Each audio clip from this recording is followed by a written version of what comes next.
beer. More. Welcome back to the Brighter Side of Blue, our worldwide podcast. We have exciting news tonight. I'm JJ. There you go. There Look you at go. that. I got it in. You got it in. I guess I'm you JJ. go now. I'm Danny. I'm Tommy. Producer John. That was some strong move by JJ right there. Hey, you know what? You're tired of getting kicked around. I am. You go out of town, and I'm still third fiddle. Well, not tonight. There you go. You got your stuff up in there. I'm done. I won't do that again, though. The big toe is back. Big toes back. Yeah. And we got some exciting news. What you got?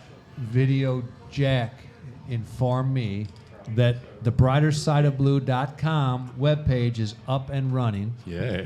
And it, for all of us, we know we always say we're a grassroots podcast, which we are. The blue wave across America, right, JJ? Tom's more Tom's more grass than the rest of us. Tom's a lot more grass. We're a weed roots podcast.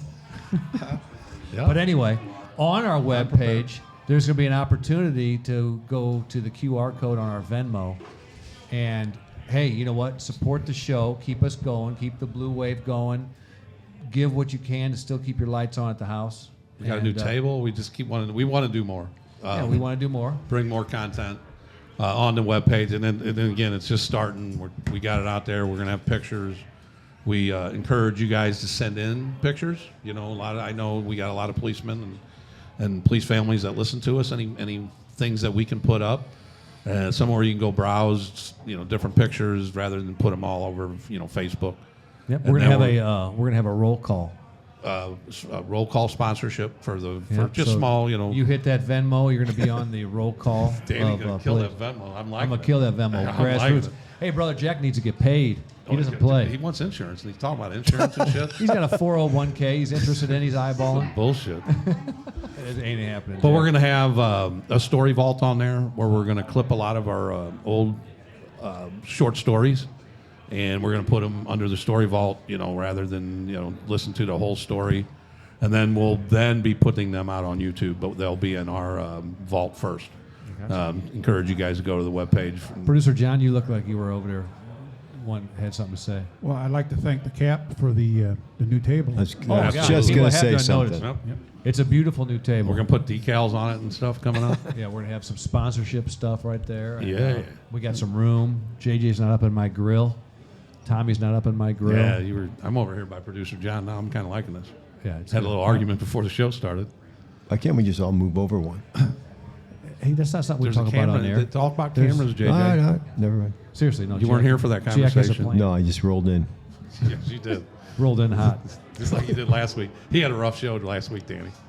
I didn't. I went. heard. He had a rough one. We didn't know if he was drunk because he was a little emotional because he was just coming from the funeral home. Yeah. And I understand that. It was. I wasn't prepared. I didn't come in. I didn't have the time to prepare. I mean, I understand it, but it's one line. It's usually one line. Oh, JJ's no. in. He picked a good one. We're not asking you to read a thesaurus or whatever that word is. It's That's one it. line to prepare. Don't worry about me.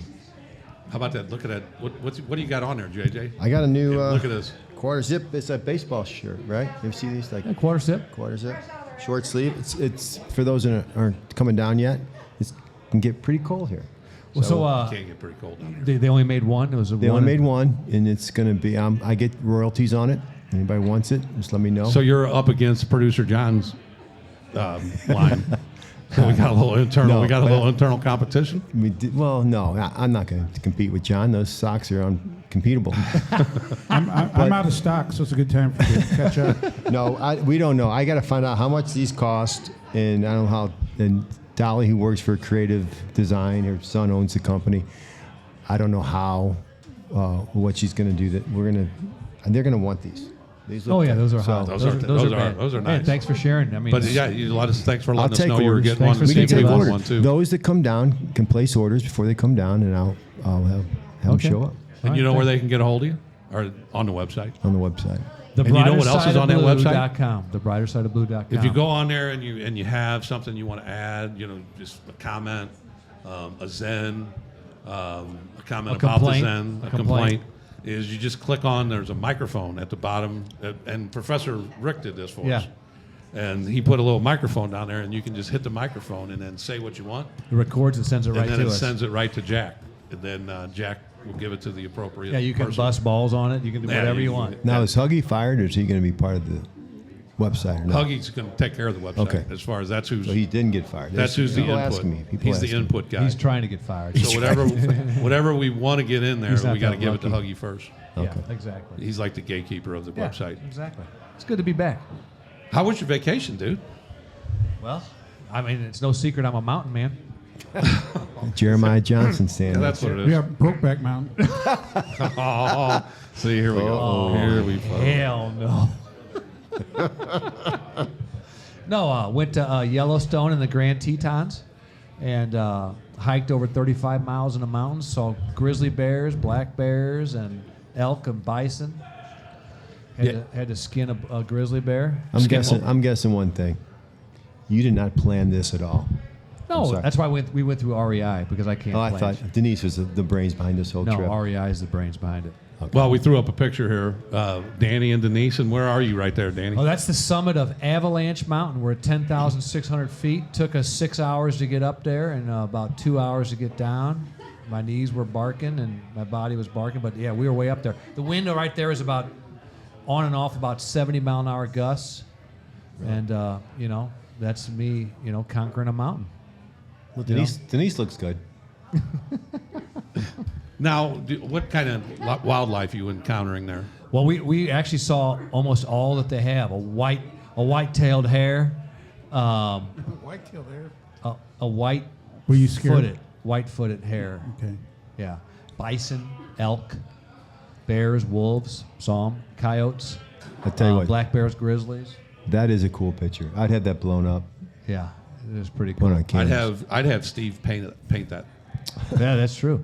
But here's the problem: you sleep in a tent and it gets down below freezing, and here's the cushion about the quarter inch, and it's just I can't do it again like that. No. That sounds something that right up his alley. Like producer Sounds John's all alley. over this. He's already cut. No. Actually, I took him to the airport and I was worn out. Producer John's got his bio on the webpage, Yeah. and one of his I guess it would be attributes. What would that be? Yeah. Avid indoorsman. He's an avid indoors. I you don't like go. to go outside. unless I have That's to. because Got that you're fair skinned too. Yeah. Honestly, you say that. So we're packing, so we couldn't have beers. So I had a couple flasks, and we'd take a few hits of whiskey to get the blood flowing, and that's it because you couldn't carry a case of Bud Light like you would about- like to. Just asking. How about weed? Did you bring your weed? I did not. That would be a pretty cool atmosphere. To get It high, I would. would It imagine. you was, don't be high when bears are around, though, do you? No. Bears. Bears. But at the have- top of that mountain, it would feel pretty good. I bet you. A bear's sense of smell is 20 times stronger than a bloodhound's. Wow. So we had JJ to will lock tell you. up every night. We had to lock up in a bear vault, a little stainless steel thing that doesn't let any smells get out. Even your toothpaste, if you had a chapstick that had any scent, you had to lock it in there because those bears can smell it. They'll come get you. And we had bear spray. We were trained how to They're use the the only bear spray. animal that's attached to the word maul. Think about that. No other animal mauls you. Just a bear. Think about it. Call it Think about it. bullshit. True. Sharks attack Sharks you. attack. It's a maul. Hippos But attack. only bears get that maul. So they're not to be trifled with. No, they're definitely not. And then they can open up car doors. You ever see them? They open up car doors and get inside cars. So the start of the trip, our guide taught us how to use the bear spray, and then he said, "Hey, and if the bear spray is ineffective and they're still coming at you, here's how you lay down, Shit yourself. face down. Shit yourself. Hey, that's done. Face down, and you spread your legs out in a as wide as they can, and put your hands back over your head." And Kinda like a prisoner. You know what I said to that? When you're on a foot pursuit.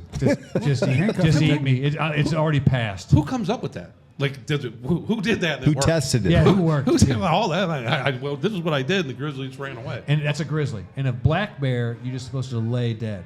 Okay. You just play like you're dead. Now the grizzly's still going to mess with you. So Best way to do it is just don't go where they're at. Any vacation we got to take tips on how to survive bear attacks? I'm not going. Yeah, I thought about that. I did think about that on the way home. I'm like, 45 minutes of how to survive a bear. Maybe I should have said no. Hey, Danny, where are we at? Where are we doing this podcast? Oh, yeah. Well, once again, we're almost live. I get my balls broke for saying live. We're almost live from Columbo's 2 days Cafe and away. Tavern in Dogtown. Yep. In our studio with our new table from the Cap. Made this table for us, right, John? Yes, it was a gift from the Cap. The gift from the Cap. Pretty soon we're going to have some emblems. You can buy sponsorships in this area Yep. right here. But it's nice to be back in Dogtown at Columbo's. Absolutely. And then while we're paying bills, might as well talk about if you need security. You're going to call Corby, or you're going to get a hold of Corby Campbell, CampbellSecurityGroup.com. Yep. And any kind of needs you need, as far as if you're running a business and you have some security needs, or you need somebody to come out and assess your security needs. Corby Campbell he's very knowledgeable, and as far as protection, whether it's a neighborhood or your assets at work, whether they be people. If you're running a business or running from monkey business, Corby can help Corby you. Campbell. He's got you. Yep.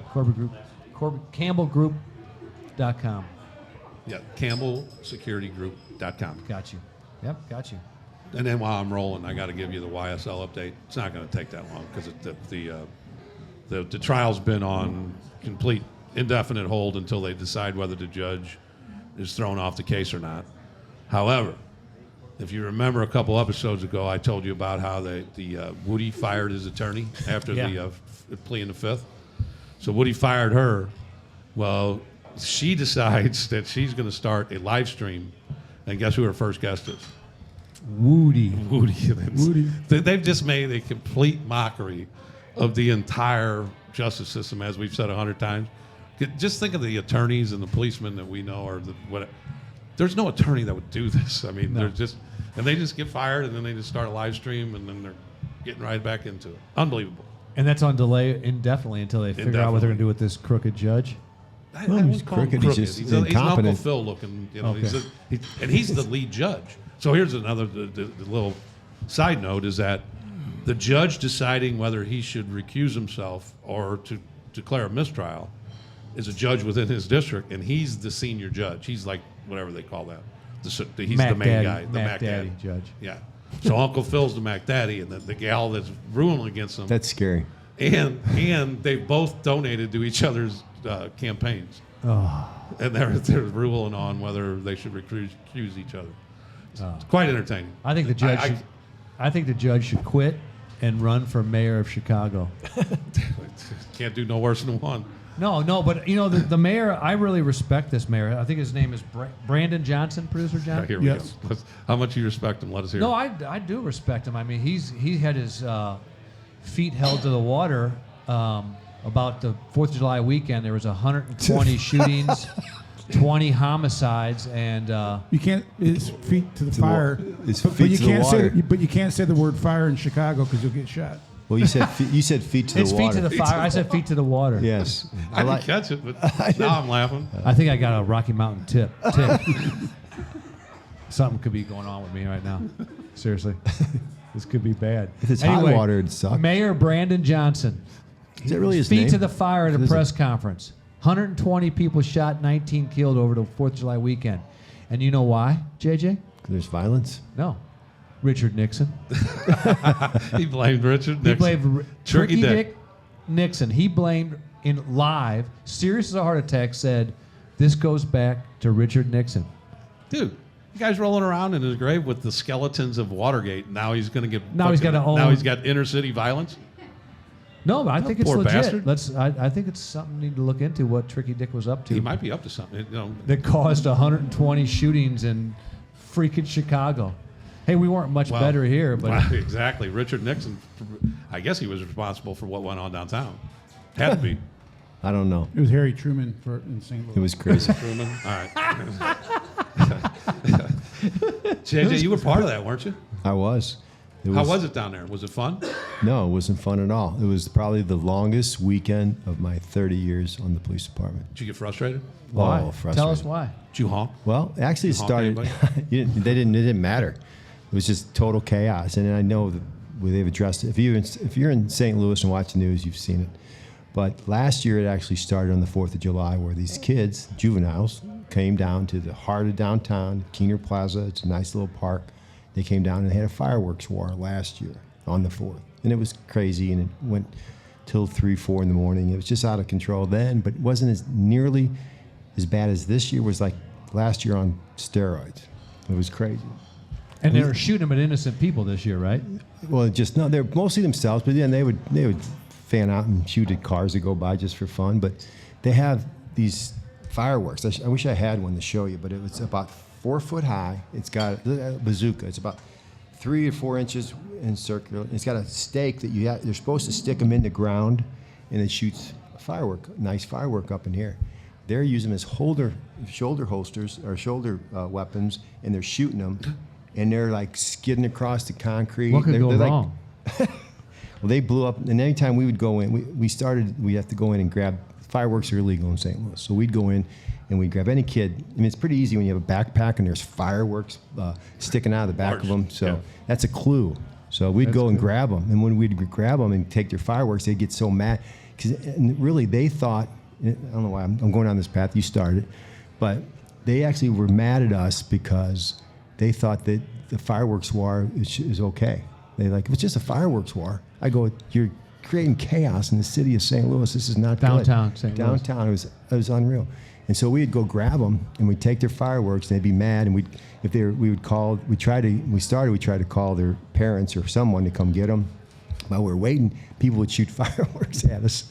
So we're getting bombarded with fireworks. I mean, they're skidding across the concrete at us. So we would just say, go home, and we took their fireworks and we'd leave, and then we'd come back and do it again. It was chaotic. Yeah, I was talking to. Do you have any fireworks, Harvey? Where they were No. pinned, they had a couple officers pinned down by Applebee's, I thought, because they were shooting at them from every angle, fireworks from every angle. Hooters.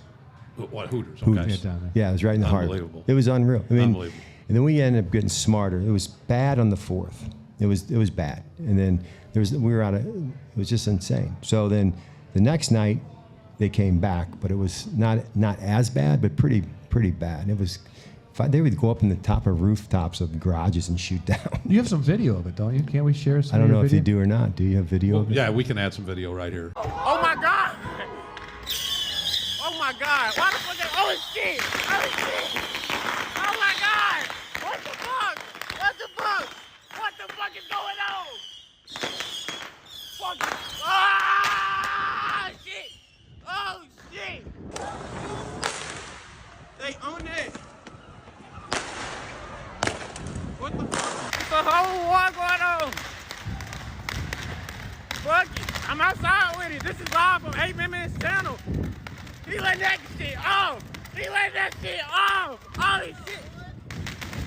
Oh shit, freestyle like my shit in the booth. Nigga, I never roll shit. Know I'm in that mode when I'm out here jamming, I'm on cool shit. I be out here jigging weed, Oh shit. Oh shit. Oh shit. Oh shit. Hey, hey, hey, hey, hey. He popping that shit. He popping this shit. But it was crazy. And now, I mean, with that said, I did an after action report. How many of those have you done at a detail? Have you actually done after action and sent it in? Yeah. No, he never has. But I did. I love that answer. But I talked to my boss, Joe Maurice. They had big meetings, brother. This is big time. They're reeling now to try to figure out how to fix this. So I gave my ideas, and then I talked to Joe, and he goes, "That's exactly what we talked about." So if we're gonna next year, they're gonna. I probably shouldn't even say it, but I think they're going to try to put big fencing around it and have entry choke points so they can only get in and check. I mean, it's these. And the weird thing is, these kids really, really thought that they weren't doing anything wrong. Right. But for me, the irresponsible. Even the ones that shot the 10 people? Well, that was different, though. Yeah, You know, you're going to get me going on my tirade again, and I'll try to keep it calm. But AOC? No, not Okay. AOC. That was she's gone. I hate that her name ever came out of my mouth. But the mayor, Brandon Johnson, and our mayor, Tashara Jones, they're coming up with these press conferences, and they're blaming a dead president that died 45 years ago, and they're blaming this and that. Hey, just blame the era of defunding the police, and just acknowledge that didn't work. It was a horrible freaking idea, and now we're bailing back out of it. We went down in manpower and police departments across the country because the whole philosophy of defunding the police. Just say that. Hey, it didn't work. I'm sorry. Right. We had 120. Tricky Dick had nothing to do with this. Okay, it was not Richard Nixon. It was defunding the police. But this, that's all you gotta say. Just own up to it. The fireworks war that's going on with these juveniles, that didn't happen when we're going through the department. This is just, it started last year on the one day. Word got out because of social media, and then they all were planning on coming. They were putting out social media like round 2 on Friday. I mean, it's like they did it on Thursday, and they're encouraging everybody to come back on Friday. Yeah. And it actually Saturday it slowed down, and then Sunday it was pretty none. Don't we have like $1 billion of Rams money we can just throw towards funding the police and getting some plans in place and funding them? It's got to be an investment, a year after year investment that you have to just invest a lot of money to get this thing right, and it ain't going to happen overnight. Well, we got to. I think it just kind of took us by surprise. And I think next year, because of all, I think we're actually coming up with some good plans for next year. And you just can't. And these parents were dropping kids off. Tell them about the one parent that you actually got a hold of. Because you said you were calling them earlier, and everybody's probably thinking, well, you didn't get a hold of nobody. You got a hold of one mother. Oh, well, she was not happy with her 2 sons and a daughter. Good. We had to pull her off them. She was. Hey, we got to go back to this. She did. Good She parent. said that they were supposed to be at Forest Park. They Ubered to downtown. We held them. They had attitudes, dude. They had big attitudes, and we just called the parent. She said, "I'll be right there." And then we had a. That's what we need more of. She went in there and started swinging at him. We're like, "Whoa, no! You just got to get out of here and take them with you." Beat their ass at home. But here's the other on another opposite side parent, and she was a nice lady. I'm behind about 3 cars, and it's just hard to get around. And this trunk opens up of a white Maxima. The trunk pops open, and these kids with ninja hats on, they got like masks on. They run up and they take all these fireworks out of the car, and they actually sprint past me. I mean, these are serious fireworks, Roman candles, bazookas. It look like, and so I'm like, I'm so aggravated. So I pull her over. I go, "What are you doing?" And she had 2 teenage daughters in the car. "What do you mean, what am I doing?" I said, "You just popped your trunk and let all these kids grab all these fireworks." She goes, I'm sorry. Is that like she didn't know? She thought it was okay. She was, "They're just trying to have fun." I'm like, holy cow. That's the mindset of some of these parents. It drives me crazy. But anyway, that's there's a like rant. 5 businesses that got windows shut out. I think producer John, I don't know if you want to go into detail, but a friend of yours, their dream was to open a business down there, put their heart and soul into it, and before they could even open, they had their windows shut out. Well, yeah, it is disheartening, and there's a level of frustration amongst these restaurant owners and other businesses that all you need is a brick or a rock, and you can ruin somebody's whole business. At least for a weekend or a week or whatever. So I really think they're starting to get a little movement with the business owners, and getting every day now in the media you see that they're really putting pressure on the police department and the mayor's office to give them some help. I just want to say one last thing, maybe 2 last things. Go ahead. I think Okay, Malachuk. I think next year we'll be more prepared, because I think this really opened some eyes. July 4th snuck up on you. Well, it was bad last year, but it wasn't never really as big as this year. I mean, this was crazy this year. So I think we're going to be more prepared. We've got a plan. But I also want to shout out to my officers in Mobile Reserve and anti-crime. They're plain clothes. They wear vests, unmarked cars, and we did by the time on the Saturday came, we had to figure it out with our real-time cameras. We would just go in and they would say, "Hey, these guys got a bunch of fireworks," and then some of them, we got a bunch of guns. Like, "Oh, this kid's they just pull their gun out." So we would go in as a group. It would swoop up, grab the kid with the gun and the fireworks, and we got. I'll probably get fired. Kudos to your guys, and let's get your guys some help. Let's get them a plan. Let's fund a plan, and let's get your guys the manpower that they need so they're safe and they can win these things downtown. I got one last story. Jeez. Come on. I'm going to give kudos to Kim Allen, Joe, and all. They know she's the lieutenant of the anti-crime. Now, Kim is about 6. She always says she's taller than me. I'm 6'3", and I think she might be. She played basketball at Seton Hall, and then she went on to Indiana State. She's a lieutenant. She came on about 10 years. We had about 10 years on, and she's a good unbelievable. She's considered me like a brother. She always says, "You're like my brother." We always argue like brothers. We have different philosophies on the lieutenant's position, which is fine, but we do it in fun. So we were texting on the way to work after the 4th, and I'm texting her, and I do voice texts. My voice texts, they're terrible. So I get on there and I said, it's like a waste of time. We go in there, we take a couple fireworks from another kid, and we go back, and then we go another one. It's like putting your finger in a dike. Well, Kim is married to a woman, got a good sense of humor. So I listened to my recording before I sent it, and it says it's like putting your finger in a dike, and it's just gonna make it bigger. And so I say that, and I listen. I kind of chuckle to myself. I go, I know she's gonna think this is funny. So I hit send. She called me immediately, and she goes, "Hey, what part of that text do you think I focused on?" I said, I was actually crying, laughing. She started laughing. I go, "I don't care about you, but how does your wife take it?" She says she thought it was funny too. So. Thank God. Oh, It's like putting your finger in a dike. Only JJ can get away with shit like that. This is the brighter side of telling blue you. signing off for our last episode. We're fucked. Hey, you got to have a sense of humor. And Kim, I love her to death. And she's. It was a great run, Bono. Wasn't it? Yeah. I told her I love. Plus, we're not on our tab tonight. We're not going to be able to come back. All right. Well, I told her I was going to tell a story. She said that'd be great. That's fine with her. So she's All right, good well- with it. I'm good with it. We're chopping that shit out. That's coming right out. Jack, you got some work cut out. Yeah. Hey, what else you got? Or is it time to? No, here we go. Uh-oh. Hold on. What do you got? We got. So again, I surf social media a lot. No kidding. And, Yeah, really. And I'm, Like all day. if you get me with a headline, I'm clicking the shit out of it. Okay. I'll click the shit out of it. You love a good headline. Oh yeah, here's the headline. Ohio police chief fired for refusing to take drug tests after mayor claims his office reeked of marijuana. Click. I got to see what's happening. So you click on that, and apparently the mayor and the chief were already beefing.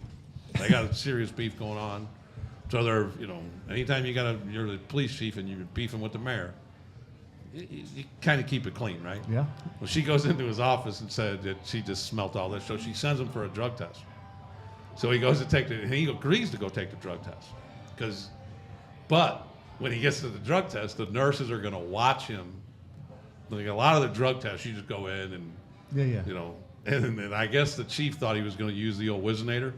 The pea that you tape to the side of your leg. Yeah. And then Are you throw it in. serious? Yeah. So when he got there, and then the nurse was going to watch him, that's when he said, this is insulting to me.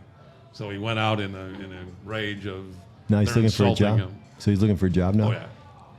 But yeah, it just in here, right? If I got just, and I'm not For all saying you chiefs, Tom's got some Right. advice. For all you chiefs that want to hit a one-hitter in Right. your office, Here's what I do. What do you got for us, Here, Tommy? Gummies. Let's go to gummies. That's still gonna Let's show do up it. on a Just drug don't fire test, up huh? joints. They'll still show up. Yeah. THC. What's that? If you still gonna be in your gummy? system, gummies. Oh, you mean No. so you wouldn't know? So, that- yeah, so it doesn't reek. Gotcha. Are you advocating for our chiefs of police across the country to do You know, I'm not gummies? advocating for anything. I'm not condoning it, but I understand. Is it I'm illegal just saying there? I understand. Is this He's state? for it. Is it- I think the entire police world would benefit from people smoking weed. You never From heard. You officers never heard smoking him. weed. This guy was whacked out on weed and went out and just robbed a bunch of Exactly. people. Yeah, no woman's ever come in all beaten up saying he got so high. No, it was drunk. He How was many times drunk. does alcohol comes involved though? It's every Policemen- shift, every day. Puts us in and danger. I'm included. We get in some Hey, trouble when we get crack drinking. meth. Then you That's should all have they get sacked up and violent. said, yes, you are advocating. I'm advocating for the police use it like alcohol. Don't show up high. Don't get high while you're at work, and then use it responsibly when you get off. It's not that difficult. Definitely our last episode. This is it. It's been fun. I've liked it, hanging with you guys. Get high and But put a this is finger in it. a dike. We're done. Yeah, exactly. This is it. Producer John, even you can't save this. I'm trying to find another podcast to work on.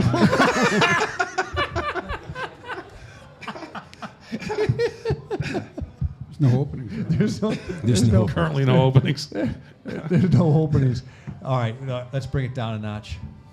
Let's bring it down and Where see we if going? JJ is with us in focus. I am, and I got to say one thing before my Zen. I was at a funeral last week, and the guy that passed away he used to use this saying at work all the time to his employee or Pepsi people. He said, "Act enthusiastic, and you will be enthusiastic." And that was like the big mantra. They kept saying that at the funeral the other day. So, but anyway, So that that's wasn't not your Zen. That That's wasn't like your Zen. that's a Zen warm up. that's a Zen warm-up. Okay, all right. Success is not how your life looks to others. Success is how your life feels to you. I think I heard that somewhere. Hold on a you? second. And don't forget that shit, you heard?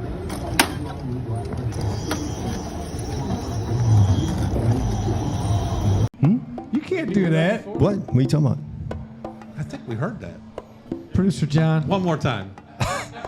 Success is not how your life looks to others. Success is how your life feels to you. That's a new one. Yeah, that's a good one, JJ. Well, don't we have a guy wearing a microwave that said some shit like that? Yeah, exactly. I don't know if you guys are talking about. Right. Don't forget that shit, you heard? Oh yeah, I forgot to Don't forget that shit. Yeah, you I heard? forgot to put that part. That's the Don't most forget that important shit. You heard? These two just colluded on that. So, and then for the Zen from now on, you know what we're going to do, Danny? I love this idea. I welcome it. As So when if you guys want to come down on a Thursday and join us, down in Columbus. We have a sold-out crowd here tonight, Right. so Okay. they might want to do it. Exactly, but we didn't tell them, so they came unprepared. But if you want to bring your Zen with you, we will have you up here and we will do JJ Zen against the crowd. JJ Zen versus the crowd. So what we're saying is, I'm not really liking some that, but- random person that most likely was well overserved can come up here with a Zen Yep, and dominate you. yep. We'll see. Lieutenant Kenny Gable, Elton John John lookalike, impersonator. just walked in. Elton John impersonator. Lieutenant, thank you for showing up. Yeah, Elton John impersonator. He was I told also- that story in Yellowstone, and everybody in the group just laughed their asses off. So I got some mileage out of it. He was also with me on that Vietnamese guy that couldn't speak English, that was trying to turn Oh, you himself in shoot for murder. away? Shoot his ass away. Yeah, he was trying to confess to a murder, and you didn't want to have nothing to do with I him. think that might have been Gable's first felony pinch in like 20 years. He was a lieutenant at the time. And his last, he says. At his last. That's a good one though. It was a good one. Lieutenant Gable also showed Patrick and I how to make a gin bucket. What's a gin bucket? What's a gin A bucket? big bucket full of fucking gin. and some other stuff. You had to be shown how to pour vodka Well, into our gin it's into a got bucket? Gin and other, like Sprite and lemons. What Hey. all's in the gin bucket, Ken? Hey, Big I old can bucket also of say fucking gin. he was one of my professors at Webster University when I got my master's. What was he teaching? Yeah, he was hard too. He was a tough class. I'm not sure what he taught. I don't remember. Oh, jeez. Yeah, A gin bucket. I was his Gin favorite bucket student. was He said. great. Wasn't it, Patrick? Was that your favorite student? Jim Long. Yep, Jimmy Long. Oh, my God. That's good, a gin bucket. Gin bucket. Hey, gin bucket over there. Are you sitting on newsroom.com for us? Big As fucking always. bucket of gin. What we got? Well, I've had some complaints that the newsroom gets off to a slow start. Segue into the newsroom is So I came up with a theme song. welcome to John's newsroom.com. Now the story's boring, but the music's good. What's new? Nothing. There are four listeners that look forward to my newsroom. So They call you dad and husband. Yeah. no, they don't listen at all. What do you got? All right. When you're on the job in the police car, you don't have time to stop and eat at a restaurant. Where do you usually go? Fast food. Or what type of ethnic food do we? Chinese. Chinese. Right. You know, just boxes and boxes of Chinese food Yes. over your career, but the fortune cookie always, tops it off. Yes. And really gives you direction for the rest of your shift, usually. Or life sometimes. But you know where the fortune cookie first appeared? It wasn't in China. It was in California back in the late 1800s. So here's how it happened. Go ahead. You ready? I'm ready, baby. Okay. Well, I don't remember. This is your story. Google it. There was there was Chinese restaurants back then, obviously, and there was a lot of Chinese people in California at the time because of the gold rush, and the Chinese came over and they would work for low salaries, and people in California got tired of it, of the Chinese taking their jobs. So they came up with this Chinese Exclusion Act in 1882, and they actually expelled a lot of Chinese workers and sent them back to China, and they stopped all the immigration from China. So who took the place of the Chinese workers was Japanese. That's when Japanese people started coming over to California, and they had their own version of the fortune cookie. It was like a cracker, though. It wasn't tasty like a fortune cookie, but it had the little, whatever, the little saying in it, or The adage. the adage, The note. and the lucky numbers and stuff. So, Great score, John. That's good. okay. All right. Here's where it gets interesting. Oh, somebody's about to get shot. Thank God. So anyway, the Japanese immigrants started opening Japanese restaurants, but nobody went to them because people in America didn't like to eat raw fish and whatnot. So they started making Chinese food. They just started adapting, and really chop suey restaurants and that were like popular in other parts of the country. So a bakery in San Francisco came up with the current recipe, which is like a butter vanilla flavor, and they also came up with the way to a machine to mass produce them. So anyway, it just became, and people in America like to have dessert with dinner, so that the fortune cookie was a way to give somebody something sweet. And so it became really popular, and it became like a staple. But the Chinese got back at the Japanese because the Chinese Exclusion Act expired after like 20 years, but then the Japanese people got interred during World War II after the Japanese bombed Pearl Harbor. Yeah.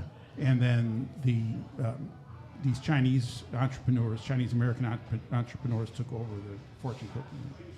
So now nowadays, 3 billion, give or take a few, fortune cookies are sold or produced. Holy cow. First of all, where's the crime at? Where's And their fortune cookies are free, aren't they? Well, they come with the order. You Yeah. pay. Well, I mean, I guess, yeah. It's just a history. It comes with your egg foo young. No, I like the sayings in there. Yeah, I'm digging that's the saying. pretty interesting history. The history of the The fortune fortune cookie. cookie. I Where's wonder- where's the crime at? I thought we were gonna have a crime part. Sorry, John. I gotta be critical. Well, the They stole the policeman- recipe from the Japanese for those cookies. I like it. Here we go. Like it. I got a joke. All right, go ahead. What we got? So, this guy's dating 3 gals, and he wants to get serious with one of them. So, he gives them a little test. So he gives each of them $5,000, and he asks them, "What would you do with this $5,000?" So the first gal says, "What I would do is go to the beauty salon and the spa and get myself dressed up very beautifully for you, get myself looking good because I love you. I always want you to have somebody next to you that looks good." And the next gal says, "What I would do is I would spend this on big screen TVs and games for your man cave because I love you and I know you enjoy that and I think that's what you would like the best." And the third gal says, "What I would do is take the $5,000 and invest it, and I would like to give you your $5,000 back, and then continue to invest the other $5,000 for our future, because I think that's the best way we go." No, You know which one? You know who he picks? the one with the best titties. Yep. Bingo. That's it. Signing off. Wait a minute. Can you cut that out, Jay? Signing off. JJ, hey, if he can get away with the finger in the dike, he can get away with best titties. Biggest Let me tell you titties. something. It reminds me of a story I learned in Yellowstone. Tell me I'm wrong. I'm just shit. You're right on the money. Like, Listen to me. I got Joe stories. Speeds just nodded his I got head. history. Joe Speed's out there going, he Chief right. Speed said He it. right. He right. He's like flipping me off now. He right. Why I got to come into this? I just got back from the Grand Tetons. Okay? Yep. The Grand Tetons, do you know where they got their name? Boobies? What? You're on You're on a roll. You're JJ. picking up clues. You're on a titty roll. Yeah, you're picking up clues. That's going to be your answer to Look at the everything. brain on Tetons, come on. JJ. Look at the Tetons, brain on JJ. Is it he loves titties? Two beaver trappers. Say no more. Here we go. No, This cheese. just got X-rated. In the 1800s, two beaver trappers, Frenchmen, Were they hairy beavers? Here we go.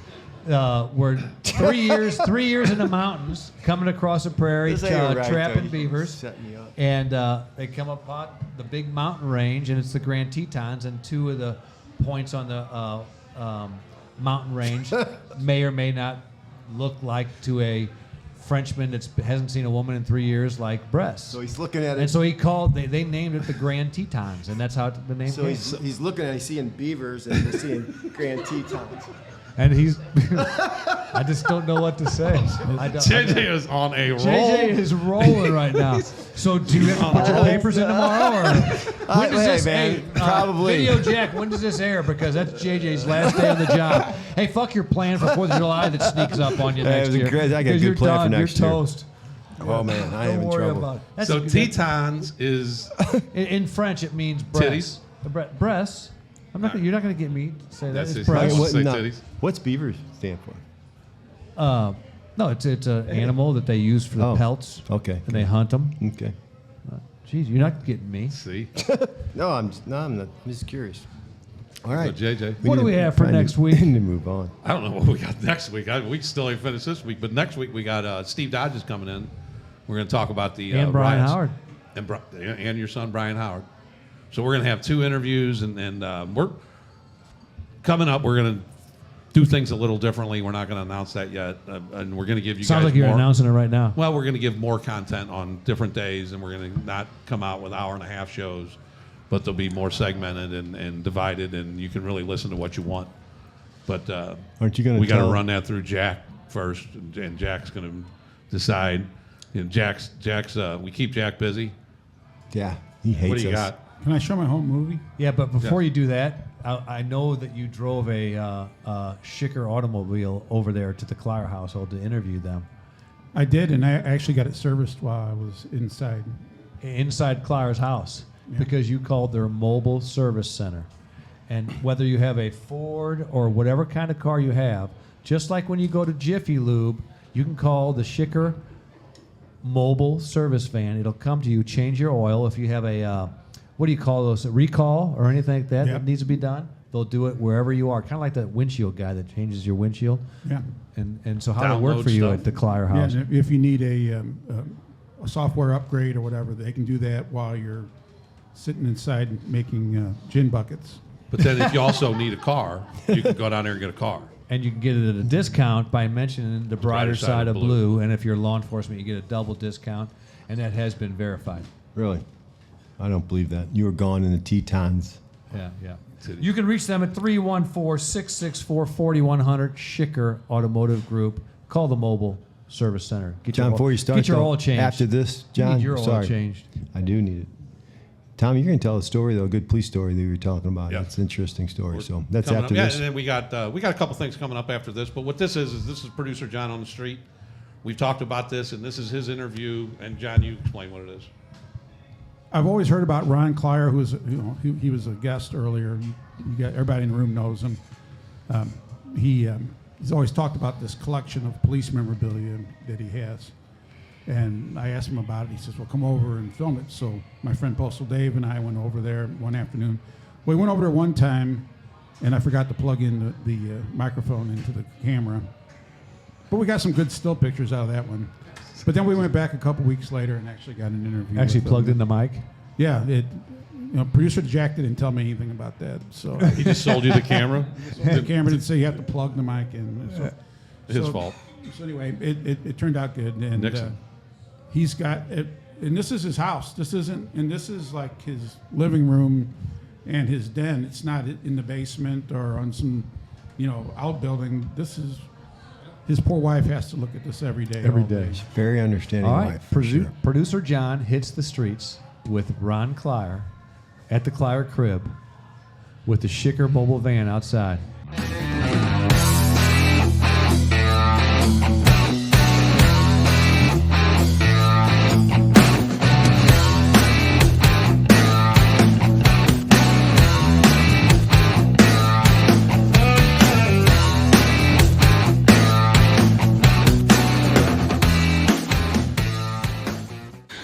Hey everybody, welcome to the first installment of Producer John Hits the Street.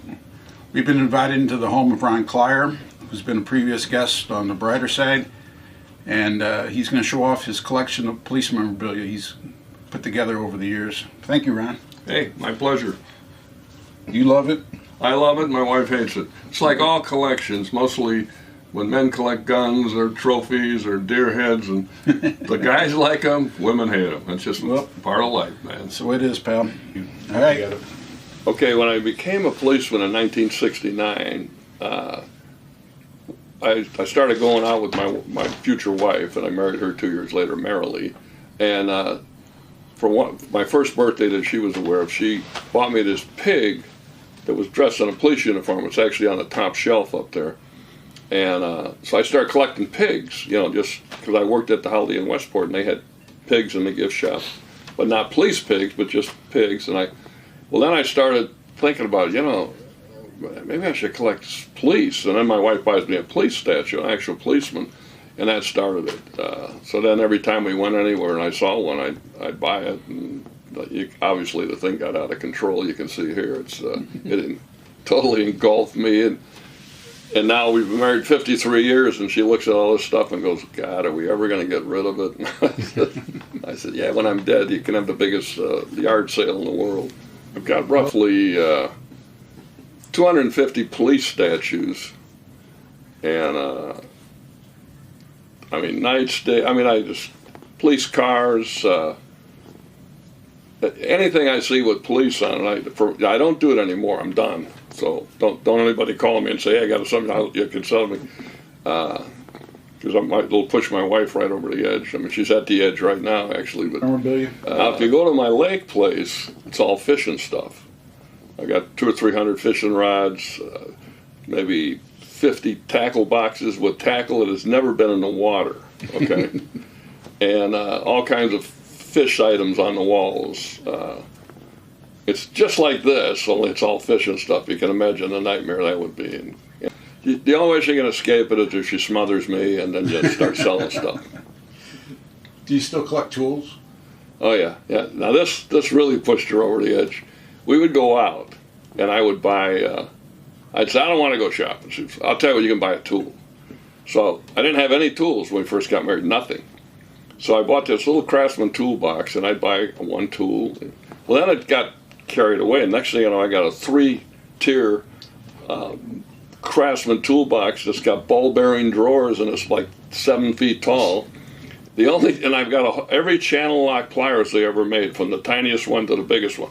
The big one's about this big. That's the only tool I ever use, and I opened a pickle jar with it. That's it. That's it. And I don't really know how to use any of the tools. I mean, I'm not a carpenter. I don't, I can pound a nail in a board or something, but it's, people look at that and go, what are you, like you build cabinets? Or, yeah, nothing. And they're just, in fact, I told my wife that, she said, well, you don't use those tools. And I said, let me tell you something. If you use them, you destroy their value. So as long as I don't use them, they're good. Well, she told that to a plumber that was here one day, and he goes, who told you that? He goes, my husband said if you use them, that hurts the value. He goes, is he crazy? They're tools. Yeah, I was in Branson, Missouri, and I went into a wood carving shop, and the guy had all these little kind of statues. Well, Greg Shepard had one made down there, and it looked just like him. It was a detective with a shoulder holster.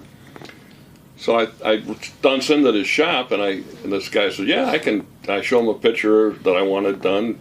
I said, can you make this into a guy with a shoulder holster, and it's a policeman undercover? He goes, oh yeah, no problem. And he wanted $85, and I said, hey, no problem. You want me to pay you now? And he says, no, I'll make it, because if you pay me, then it presses me to make it. I want to relax and make it this winter. And I said, okay, fine. Call me when it's done, and I'll send you the money. He never calls me. So a friend of mine goes down there like a year later. He goes, yeah, I was in that wood shop. He said, there was a statue that looked just like you in the window, and some other guy bought it. And I went, oh, man. Oh, man. So I told my son that, Paul, and he found a place that makes bobbleheads. So he decided, I'm going to get Dad a bobblehead so he'll have that detective statue, which, of course, my wife went, oh, my God, here we go again. So the bobblehead's on its way, right? On the way. Yeah, I saw a picture you sent me of it. It looks like you. Well, Jordan Lewis and I rode together. We're detectives in the 5th District. And we had business cards. I had a Colt Python 6-inch barrel. He had a Highway Patrolman Smith & Wesson 6-inch. And we put our guns together, had a picture taken, and we called it ourselves the Cowboys, you know. Well, John Doherty sees this card. He says, call those idiots, have them come downtown. So we go down there, and we know we're in trouble because Doherty wants to see us. And he shows us the card. He throws it down. He goes, hey, you guys aren't cowboys. You guys are detectives. You wear hats, you wear ties, you're detectives. So 2 days later, I'm looking at the newspaper, and I see this ad for the Blues Brothers movie. And it's a little ad, and I said, man, that looks like me and Jordan. I had a mustache and little hairs. So I did that, and I had a guy make up business cards. So I told Jordan, hey, look at this. He goes, oh my God, don't do it. We're going to get fired. I said, no, he'll love it. And he did love it. He said, okay, they look like detectives. And he didn't know who the Blues Brothers were anyway. So we started handing them out, and we called ourselves the Blues and Tease Brothers because back then Blues and Tease was a big drug. And we handed out, I don't know, a couple hundred of these cards, and people started calling us and, you know, with all kinds of tips. It actually worked out really good. So Jordan's down in New Orleans with his wife, and they're having a vacation. And they go into the House of Blues, which is the Blues Brothers bar down there in New Orleans. And at least he starts talking to the manager, and they're, you know, hitting it off pretty good. And he shows them one of our business cards. And he goes, yeah, they just did a big article about us with this. The guy says, really? Can you give me a copy? So Jordan calls me, and he says, send me a copy of that thing. They want to frame it and put it up down here. So I sent him a copy, and they put it up in the bar. And I thought to myself, now this is only a matter of time before Belushi and Aykroyd sue me and Jordan for the Hoodlum Squad was resurrected after John Doherty, who started the original one. He said, okay, I'm going to start the Hoodlum Squad, and we're going to call it bumper to bumper. You keep these guys off their toes and grab them as soon as you can, harass them enough that they can't get settled down to start killing each other. And it worked out pretty good. And then they told Internal Affairs they couldn't take any complaints on the Hoodlum Squad. So you guys had a green light to do it. Oh my God, me and Jordan was like, oh my God, you know, they threw 2 foxes in the hen house on this one. But how long did it go on, Ron? Several months, 3 or 4 months, and then they started convicting these guys, and then pretty soon it kind of fizzled down. Yeah. All right, Ron, tell us about what you're holding here. Okay, this is a picture that Jimmy Donaldson made, and he was one of the funniest policemen I ever met. I mean, the guy should have been a comedian. He's so funny, and it's basically making fun of my rings and my fish. But you want me to read a little bit? Sure. Okay. It's a picture of me holding this big carp at Lake of the Ozarks, and this guy says, Jimmy wrote in, St. Louis Police Sergeant Ron Klier holds a giant Fairgrounds Park mutter sucker. He apprehended after the fish took the bait and attempted to swim off. With Klier's $900 deluxe rod and reel, Sergeant Klier was later quoted as saying, I have almost as much money invested in my fishing gear as I have in my gold ring. Nothing from Fairgrounds Park is getting away with either one, pal. And down here it says, the fish was sent to mother. Mother's fish, that is. But that is classic. This was so funny. I mean, I have a copy of this at the lake end here.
Look at producer John, dude. I love it. How about that? Producer John hits the streets. Look at that. I've seen that Klier hat. for I've seen real? him wearing that Yeah. hat. Yeah, I've seen him wearing that hat. That's You look like unbelievable. Billy Jack there. Yeah. Well done, producer John. Can I tell us a Klier story? Absolutely. Go ahead. It's kind of appropriate. Good timing. It is, yeah. But I actually worked for him for a short time with Scat and Mikey Wheeler. They showed in the last video, but that's not the story. He ended his career in internal affairs, right? Uh-huh. So we were down at headquarters in the basement. Remember, we used to book. Mobile would book people down at headquarters with the housing division. The old used to be the show-up room down in the basement. Yeah. So we were down there one night. And we're booking a bunch of people, much mobile guys. They're booking people. And we'd do the paperwork there, and then we'd drive them across the street and book them. So we're all a bunch of us are down there, and our housing's down there. We're down there. There's a lot of people, and they're all filling. They've got prisoners sitting handcuffed to the tables and filling out their information. Well, I don't know why, but I opened the drawer to look for something. There's a gross of bottle rockets. So probably really get in trouble for this one. This might be my last. You're on a roll. You might as well just So go I see for a it. bottle rocket. So I snap it off. You've killed your career and the podcast in one show. Well, no, I That's pretty break off. good. I break off the stick of the bottle rocket. Right. You know what they do when you put Yeah, them on it? and now they're just going to whiz around. Right. So in fun, I lit it, threw it in the middle of the room, and it just went and it Right. blew up. And everybody's like, "Oh, what the?" And they yelling at me for being mad. And you're like, "What's wrong with you?" And Everybody's mad. The policemen are mad. Everybody's But mad. I didn't hit anybody. It was funny. Everybody laughed and stuff. So we think nothing of it. So we go on with our day, and a couple of days later, a bunch of us are down there, and we're doing police reports. We'd go down there and just finish stuff up, and all of a sudden, Ron Klier walks in, and he's in IAD, and he goes, "I hear stories once in a while. I know some of them they're full of BS when they come in. I know they're lies, but I heard one that I know this happened because it's so goofy that I know that it happened."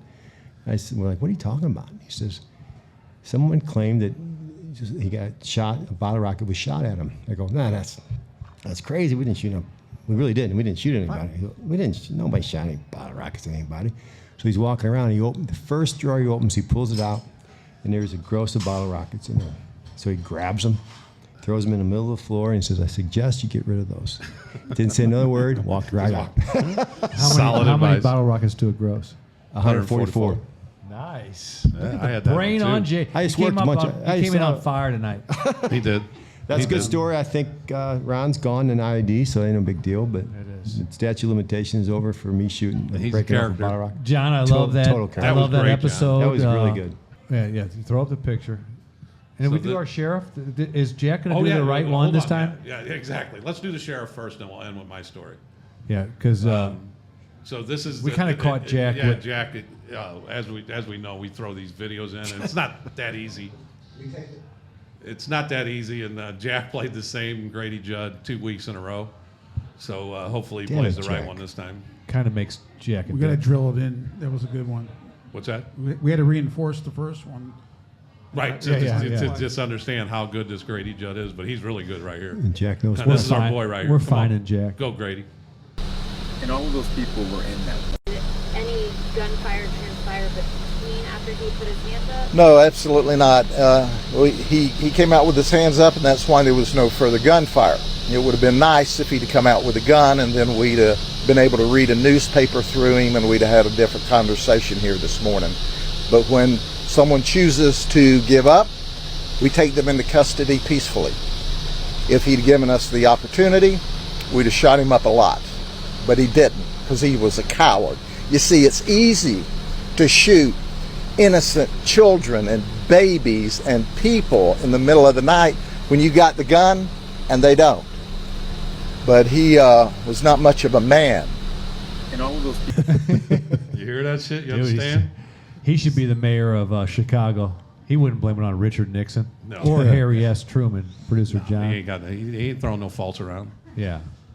Tell us a story, your So old throw this case you picture up, got. John.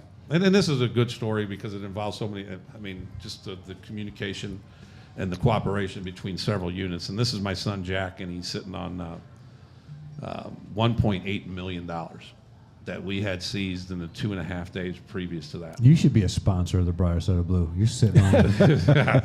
Unfortunately, Gee, yeah. we might be able to stay in existence. So there's a good. And then when I was talking to Joe Cronin there and Eric Lanham, we pieced together the story about how we got this, and it's a pretty cool story. It also, and it has nothing to do with wires or anything. It just had to do with 2.5 days of a bunch of people doing a bunch of stuff that was really cool. Pure luck.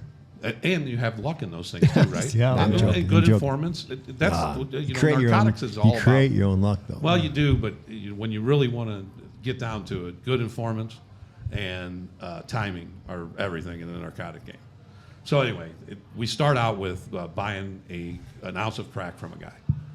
And this case was started by John Christensen from the county.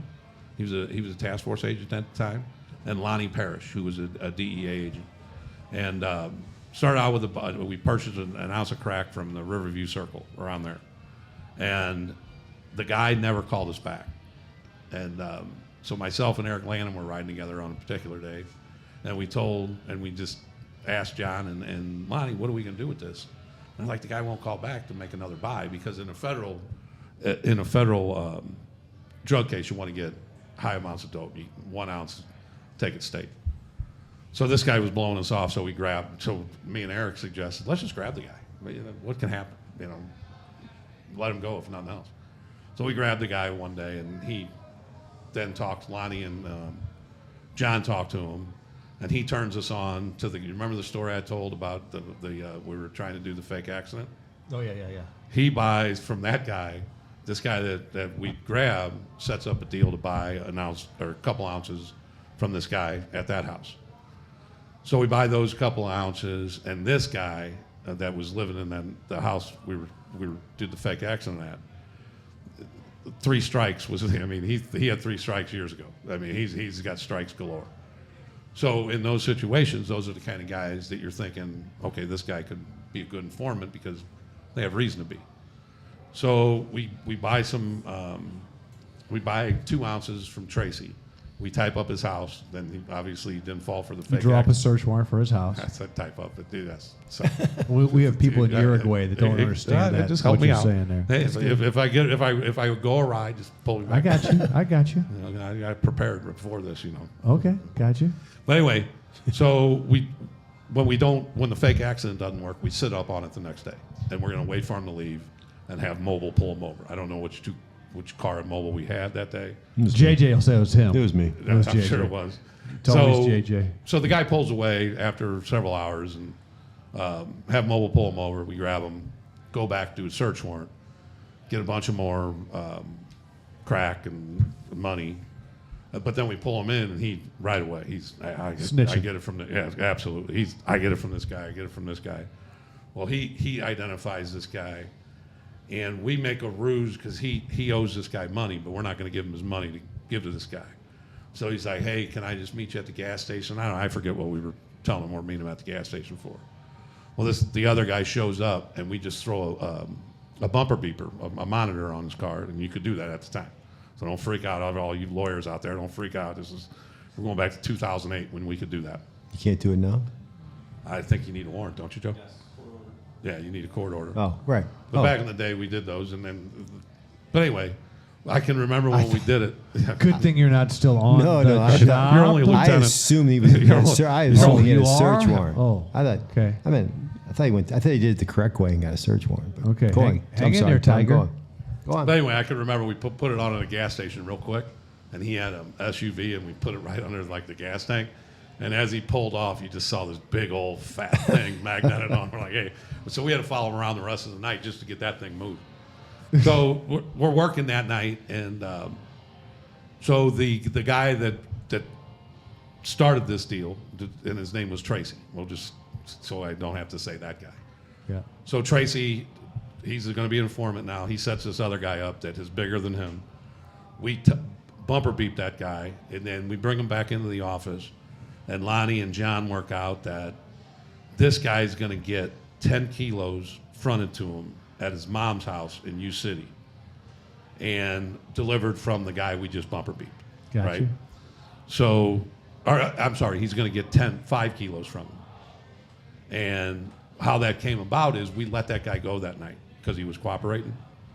But he came back to us the next day with what's going to go on. So he he didn't set this up in our presence, which is a red flag. Yeah. And just to back up a little bit, when we locked this guy up, this Tracy guy up, Joe Speece had locked him up before.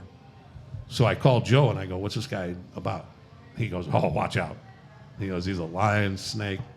You know, he's going to, if he can fuck you, he will. And so I go, okay. So I tell Lonnie that. And so the guy, we let him go that night because he's going to cooperate. He's ID'd his guy. We've got him bumper beep. We've got good stuff going on. So the next morning, he calls Lonnie and he says, yeah, this guy's delivered me 5 kilos at my mom. So we go over there. And Lonnie tells him, because he's suspicious, he says, hey, you wait out in your car in front of your mom's.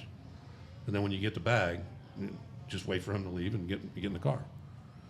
Well, the guy gets the bag and then goes in his mom's house because he said that's what he usually does, and he didn't want to, freak out the guy, so he walked in like he usually does.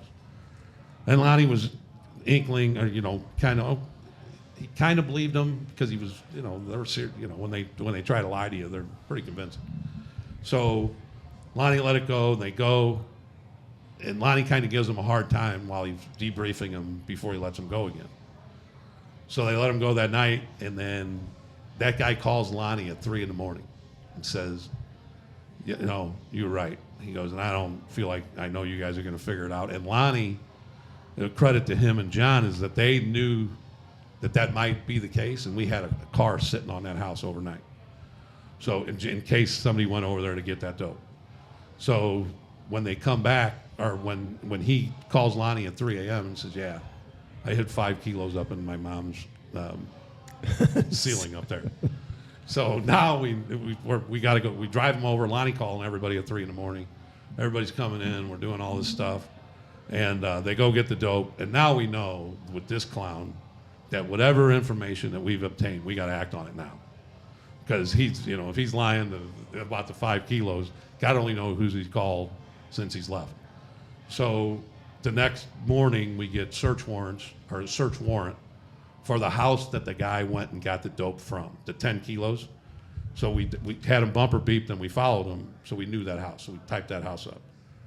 Well, when we typed that house up, we later find out that he lives in an apartment in Hazelwood. So the next morning we know that we got to go. This is the way life. And we've been up all night, and this thing's been going on for a day and a half now. So now the next morning we're at his apartment. He leaves. We pull him over right away. We ask for consent to search, or one of the agents asked for consent to search for the apartment, and he said, yeah. All right. And then what we told him, we also know about your house on Bonjour. It was in Creve Coeur. And we've got a search warrant, and we're going in there. So he kind of drooped his shoulders. It's because when you tell them stuff like that, they're kind of like, oh, Jesus, these guys. Gigs up. Yeah, the gig's up. So he droops his shoulders, and he's like, yeah. And and it was me and Jason Statz and Harold Watson and a couple other people. He's like, yeah. He goes, you guys are over on Bonjour? Yeah, he goes, all right, there's $935,000 in the closet. So there was, and then they went in, and whether it was that, it was probably around there. And then when we went into his house, we got $275,000, something like that, in his little apartment. So now we got $1.1 million. And now this guy starts to cooperate. And so he temporarily starts to, but he gives up the name of Julius Turntine. And I'll say that because he's dead. He died in prison. But Julius was a main guy back in the day. And it was one of those things where everybody's like, oh my God, we got to. Now, where was he from? City. Was he? He was from the city. So, and he was a well-known drug dealer back in the day and violent. And he's one of those guys that a lot of people try to get. So it was really cool. You're like, oh, this is Julius Turntine. Cool. So he hasn't collected all the money yet. So then he makes a bunch of phone calls to the people that still owe him money. And we try to go out and get this money, but the interruption of, he had already told these people when he was supposed to collect the money. But us in that time probably took 10 hours away from it, and everything's off now. Because now we're taping all the phone calls that he makes. And, well, these people get hinky and we don't get any more money. But he calls this Julius Turntine and says that his money counter has broke. Do you have a money counter that I can have? And he says, yeah. He says, come on over to the house. So we follow him over to the house on Grand. And send him in. We put a Kellen and mic on him so we can hear what's going on. And when he walks in, they start their normal conversation. But in the background, we can just hear the money roller just roll. Yeah. Then they started talking about, you know, this guy's going to bring over his money once he gets it counted because his money counter broke. So this is probably 8 or 9 o'clock that night now. So now we're into the second or third night, 8 o'clock at night. And there's no judges to be found at 8 o'clock at night. So me and Leo are riding together. And Leo goes, I'll call Mark Neal. He's a great judge, you know, the Neal family, Southside family, judges, lawyers. But Mark was a judge at the time, and he goes, I'll call him and see what he says. So he calls Mark Neal on the phone, 8 o'clock at night, and he says, Mark, this is what we got. And he goes, yeah, I'll sign it. And he says, Mark, you know, the thing is, this is a federal case, and, you know, a lot of times we get a little tiffs with the U.S. or the circuit attorneys if we do state warrants and then we take the money and do it federally. And Mark goes, hey, I'm with you guys on this one. This is extenuating circumstances. Let's go. All right, so we don't have to see it tonight. Come on down. So we had, me and Leo went in, typed up the warrant, and it was like a name that tune warrant. I can name that tune in 2 notes. Me and Leo were like, I can write that warrant in 2 paragraphs. Yeah. Just put it down here. But anyway, so we had to end up going to Mark's, our nephew's restaurant, Cafe Provencal in Kirkwood. And he was eating with his family, and he took the time to sign this warrant. He's like, hey, make sure you guys tell me what you guys get. So we go back up there. Now it's like 11 o'clock at night, somewhere around there. We call Mobile. Mobile's got to hit the door. This guy's got cameras everywhere. And we hit the door, and then we got another 700,000, something like that. And and this whole time I was working with Leo, and we worked with the MVOP at the time, Tony Lockenick and the rest of the detectives, and they were out there this whole time. And it just worked out to be a wonderful case. And it's just off of a ounce crack buy. And that's your son Jack sitting on 1.8 million. 1.8 million. And you did this in a day and a half? 2.5 days. Oh, and to add to the end of the story is that we get done with the all the work. It's about 2-ish. We haven't done any of the police report writing or anything yet, and Cronin goes, let's just go home. We'll get to this tomorrow. And where did we come? Columbus. And we were about 20 strong, every one of us. And that was I think I told the story. It's Candace's first day working, and everybody that came in just threw $20 in the middle. The day. And then they gave the Columbus discount, and Candace ended up getting like $140. That's a nice pinch. Where'd they all get the 20s from? But the next day was also. Where'd they all get the 20s from? See, you got to throw it right there. Oh, just got to throw it in there. I know, I'm You're just on joking. a roll tonight, dude. He is. Right. But this was the next day was I brought my kid there because it was take your kid to work day, and I hadn't seen him in like 3 days, so I figured I'll bring him in, and they got the money out before they took it to the bank. That's a great story. So I 2.5 threw 'em up day there. investigation. It only took them 2 days to tell the story, and so we saved a half a day. Right. We saved it. We're a half a day ahead. It's a great story. Right now. I love It it. is a great story. It's a great Why picture. you You're gotta not go mean there? mugging me. I didn't mean mugging you. It took forever I to got tell the story. I got cottonmouth too. Hey, I remember when. Yeah, because you're high and you just told a long ass story. I remember when Jack was that age. He was a Tasmanian devil, dude. He was Wild man. He was tough. That's and what- now He has a he's broken femur in that picture. He's a good. Are you serious? Really? You fell off the money. What was his nickname growing up? Cope, Lil Cope. Cope. Good little Cope. athlete. And Cope, I love that. Before we wrap up, thebrightersideofblue.com. Yep. Hit that QR code, Grassroots Podcast. Go there. There's a bunch of fun things on that webpage. It's up and running now. how do you get to that webpage? Thebrightersideofblue.com. Okay. Do some searching, and you know what else? What's that? Communities that support law enforcement are safer places to live. Well said. Brighter Side of Blue signing out. Peace. Peace.